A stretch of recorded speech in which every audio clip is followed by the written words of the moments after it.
bienvenidos a Mi Cita Médica. Me da muchísimo gusto que nos acompañen porque hoy vamos a hablar de un tema sumamente relevante.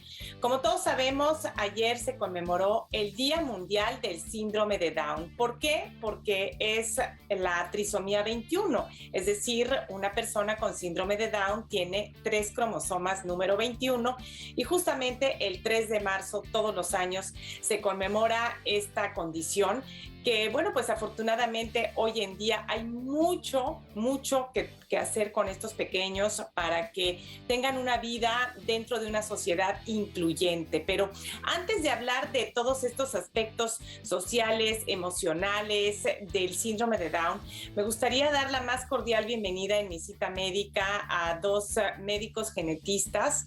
La doctora Mar Tovar, ella es médico especialista en genética humana. Doctora, bienvenida, muchísimas gracias por estar con nosotros.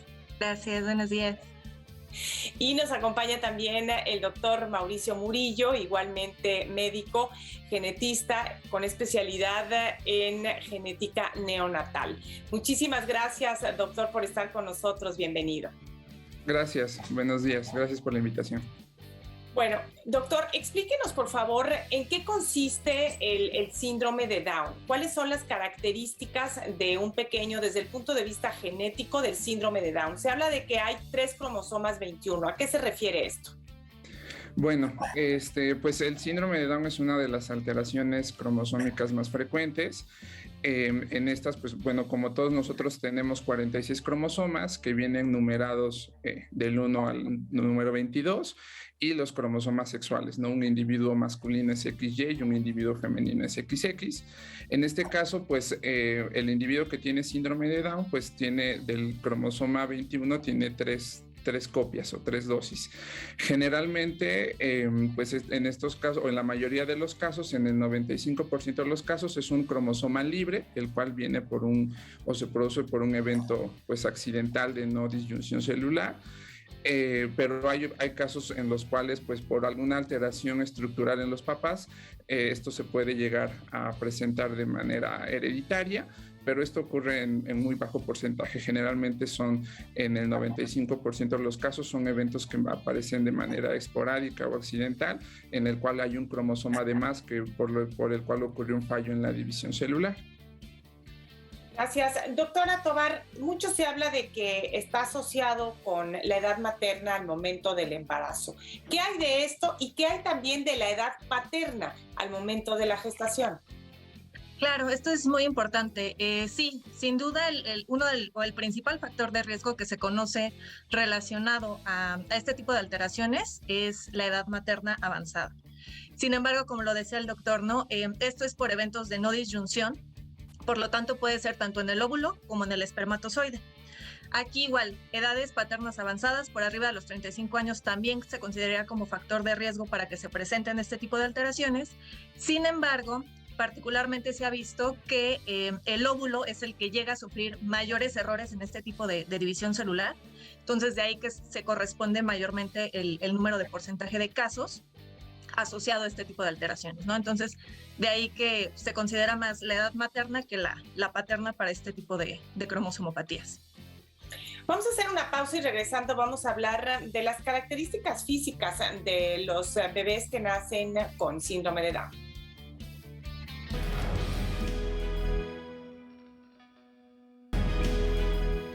Gracias por continuar con nosotros en Mi Cita Médica. Doctora Tovar, platíquenos por favor, ¿cuáles son las características físicas de una persona con síndrome de Down?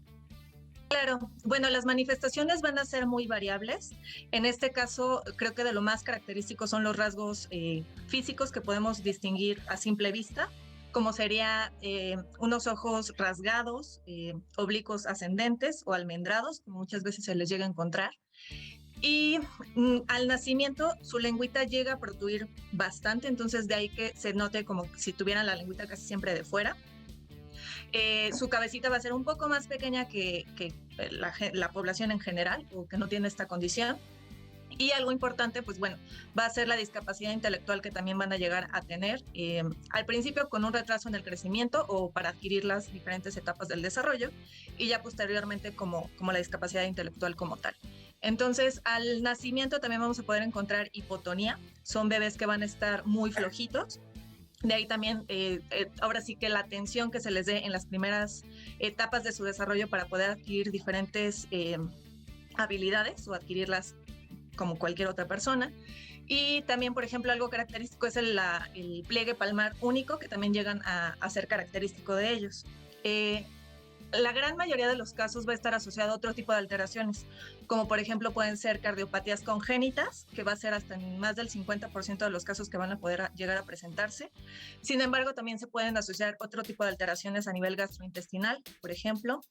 También en las primeras etapas de vida puede haber algunos datos de cáncer, particularmente leucemia, entonces también es importante como considerar o estar vigilando ese tipo de alteraciones. Y también en la tiroides, también podemos llegar a encontrar alteraciones a nivel de la tiroides. Y en general serán como los principales. Sin embargo, bueno, ya en etapas adultas o posteriores podemos llegar a encontrar también mayor predisposición, por ejemplo, a demencia, como el Alzheimer, por ejemplo. Y también la discapacidad intelectual va a ser muy variable en cada uno de los pacientes. Eso es importante mencionarlo, porque podemos llegar a tener casos muy leves o de una discapacidad intelectual moderada. Sin embargo, como lo mencionaba, dependiendo de la atención que se le vaya dando y corrigiendo todas estas alteraciones, pues bueno, su desarrollo va a ser lo más normal posible, por así decirlo. ¿Cuál es la esperanza de vida actualmente de una persona con síndrome de Down, doctora? Ha cambiado bastante precisamente por todos los avances, por los conocimientos que ahora tenemos sobre la enfermedad. Anteriormente era menos de 20 años lo que llegaban a vivir estos pacientitos. Actualmente ya está por arriba de los 60, 70 años. Y bueno, mucho dependerá justamente de la corrección de estas alteraciones, de la calidad de vida, para que el pronóstico aumente, ¿no? ¿Cómo es la parte psiquiátrica, psicológica, la parte emotiva en estas personas? Claro, en este caso, bueno, son pacientes, son personas como cualquier otra. Debido a esta condición, bueno, como les mencionaba, vamos a tener cierta discapacidad o cierto retraso para adquirir ciertas habilidades. Sin embargo, bueno, la estimulación temprana va a ser muy importante para poder desarrollar el mayor potencial de estas personas. Y algo también que se ha demostrado es que puede haber cierto espectro autista en estos pacientitos. Entonces, bueno, también podemos llegar a tener ciertos rasgos autistas. Y lo que les comentaba, ya en etapas adultas tiene mayor predisposición a enfermedad de Alzheimer, ¿no? Entonces, eso también, ahora sí que las valoraciones neurológicas para estos pacientes van a ser muy importantes a lo largo de su vida para poder ir detectando y mejorando en este aspecto. Gracias, doctora. Vamos a hacer una pausa y vamos a regresar con la forma de diagnosticar genéticamente el síndrome de Down. Volvemos.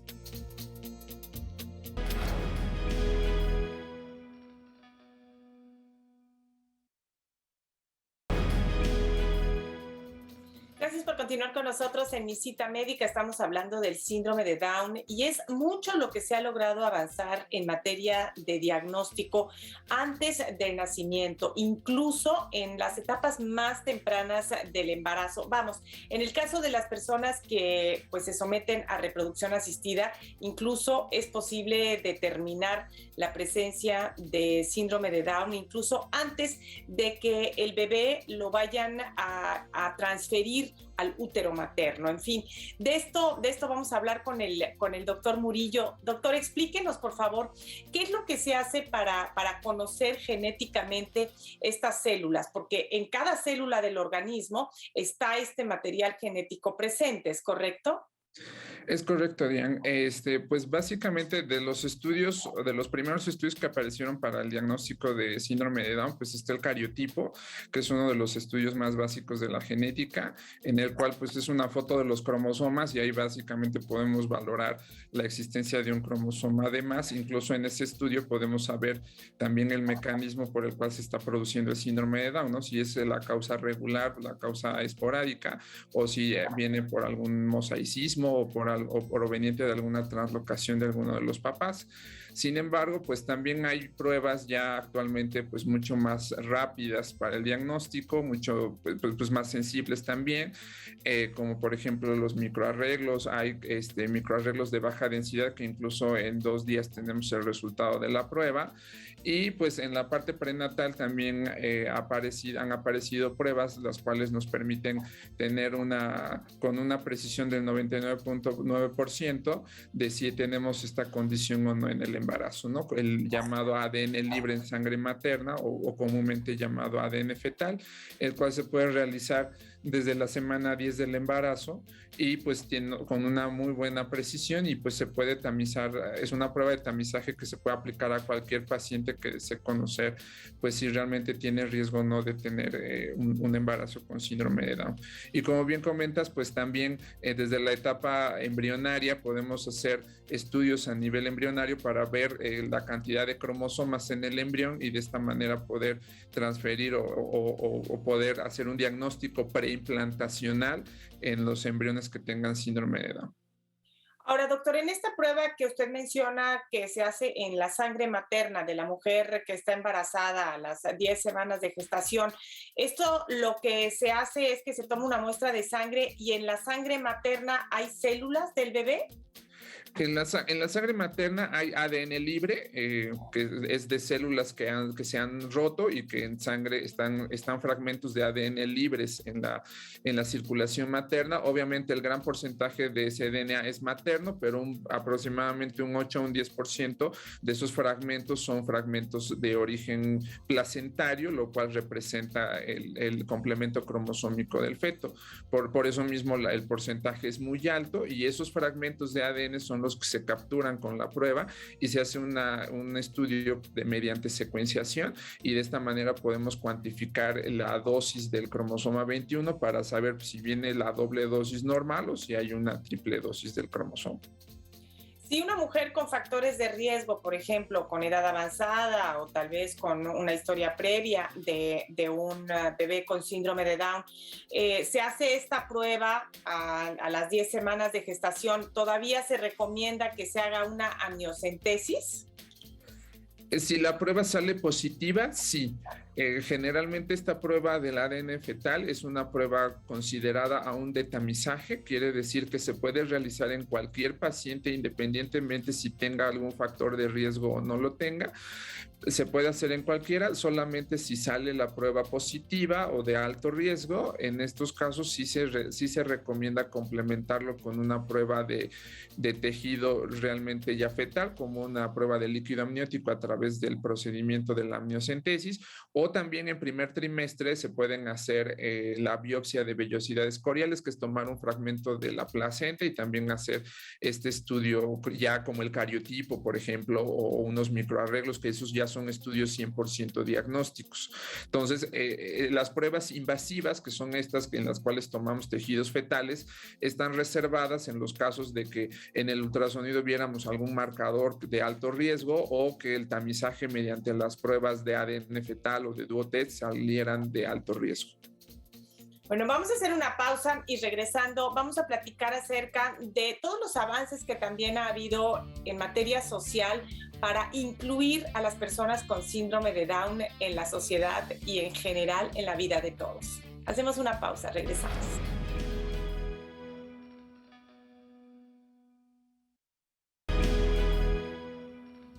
Gracias por continuar con nosotros en Visita Médica. Ya con los estudios que hay hoy en día, pues es posible saber mucho antes del nacimiento de un bebé, qué es la característica genética de ese pequeño. Ya dependerá de cada pareja tomar la decisión de qué hacer con esa información, pero lo que es muy importante es que hoy en día es posible que las personas con síndrome de Down estén en una sociedad incluyente, que puedan tener un trabajo. Doctora Tovar, ¿es posible que una persona con síndrome de Down llegue a ser independiente? Sí, claro que sí. Como lo comentaba, mucho dependerá de la atención que se le dé en las primeras etapas de su desarrollo, ¿no? Con la estimulación temprana ayuda justamente a que ese bebé, ese niño con síndrome de Down, pueda llegar a desarrollar su máximo potencial. Igual, las atenciones que se le vaya dando obviamente a lo largo de la vida, pero es primordial esas primeras etapas del desarrollo. Y definitivamente, como les mencionaba, la discapacidad intelectual es muy variable, ¿no? Entonces, mientras alcance el mayor potencial este bebé, va a poder llegar a desarrollarse autónomamente en su vida adulta. Doctor Murillo, una persona con síndrome de Down que va a procrear, ¿tiene mayor riesgo de transmitir esa modificación genética a su descendencia que una persona que no tiene esas características? Pues bueno, aquí se ha hablado mucho de esos temas, es un poco controversial. Obviamente, pues es un individuo que en sus células germinales, estas se deben dividir en dos juegos y pues una célula germinal va a contener 2 cromosomas 21 y la otra 1 y pues dependiendo de la otra pareja, pues obviamente si la célula germinal contiene un cromosoma 21, pues el bebé que van a nacer va a ser completamente normal, pero si tenemos una célula germinal con doble dosis del cromosoma 21 más la célula germinal de la pareja, pues sí tenemos este riesgo, ¿no? Entonces, pero también depende mucho del sexo. Como sabemos, pues las mujeres tienen células germinales que son los óvulos o los ovocitos, que pues vienen en cantidades mucho menores que las células masculinas, por ejemplo, los espermatozoides. Entonces ahí el riesgo tal vez de transmisión pudiera ser menor en caso de que el individuo sea masculino que si el padre fuera femenino. Ahora bien, ¿qué es lo que se ha avanzado, doctora Tovar, en este sentido de inclusión, de tener una sociedad más incluyente de las personas con síndrome de Down? Bueno, actualmente creo que el conocimiento acerca de esta condición pues ha aumentado y eso también nos permite conocer mejor cuáles son las limitantes en este tipo de personas. Entonces, hay muchas fundaciones, muchas asociaciones que finalmente ayudan a poderlos incluir, a que se puedan, sí, estar en la sociedad, tener actividades y que no se discrimine, ¿no? a estas personas con esta condición de trisomía 21. Además, ya hay muchas guías también inclusive para los padres que les permite informarse, saber cuáles son los seguimientos o cómo deben de darles atención a cada uno de esos bebés. Entonces, creo que sí se ha avanzado mucho en este caso. Doctor Murillo, ¿cuáles serían estas recomendaciones que hay que dar a los papás cuando se les informa que van a tener a un bebé con síndrome de Down? Bueno, pues primero comentarles que esta es una condición que requiere un apoyo multidisciplinario, es decir, de varios especialistas. Obviamente genética pues es una de las especialidades importantes porque estamos hablando de una condición genética. Sin embargo, pues ahí influye mucho el médico rehabilitador, el cual nos va a ayudar con esta parte de la estimulación temprana, mejorar la hipotonía, etcétera. El médico endocrinólogo, el cual pues nos va a apoyar mucho con la parte de hipotiroidismo, la cual es vital para el desarrollo neurológico del bebé y es de las principales valoraciones al principio de la vida de estos bebitos. Entonces, el cardiólogo para descartar si hay alguna cardiopatía congénita, el gastroenterólogo si tenemos algún problema gastrointestinal, etcétera. Entonces, es un apoyo multidisciplinario.